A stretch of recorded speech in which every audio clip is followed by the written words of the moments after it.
ज्ञान the treasure में आपका स्वागत है।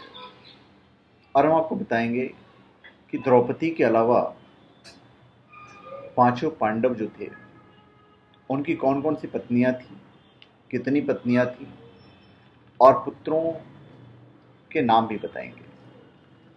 ये तो सभी जानते हैं कि द्रौपदी पांचों पांडव की पत्नी थी, मगर ये बहुत कम लोग को पता है कि द्रौपदी के पुत्र और पांडवों के अन्य पुत्र और पत्नियों के नाम क्या थे।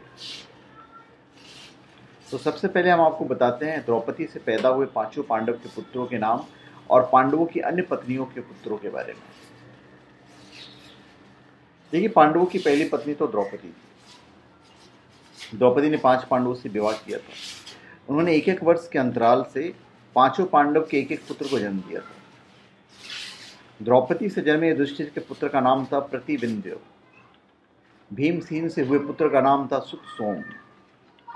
अर्जुन के पुत्र का नाम था श्रुतकर्मा। नकुल के पुत्र का नाम शतानीक और सहदेव के पुत्र का नाम श्रुतसेन था। अभी जो अलग अलग पत्नियां थी उनकी, तो युधिष्ठिर की पत्नी थी, उनकी युधिष्ठिर की दूसरी पत्नी का नाम देविका था। देविका से धौधेय नाम का पुत्र था। अभी जो अर्जुन थे, तो द्रौपदी के अलावा अर्जुन की पत्नी थी सुभद्रा, उलूपी और चित्रांगदा। 3 पत्नियां थी।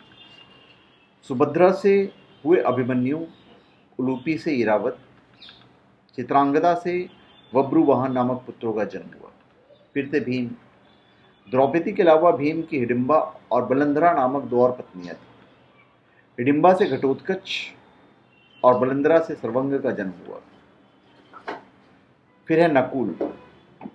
द्रौपदी के अलावा नकुल की जो ब्याह हुई थी, उनकी जो पत्नी थी वो थी केरुणुमति। केरुणुमति से निर्मित्र नामक पुत्र का जन्म हुआ। फिर है सहदेव। सहदेव की दूसरी पत्नी का नाम विजया था और इससे इनको सुहोत्र नाम का पुत्र प्राप्त हुआ। तो धन्यवाद। आप हमारे चैनल पे सब्सक्राइब करें और अपने कमेंट दीजिए। धन्यवाद।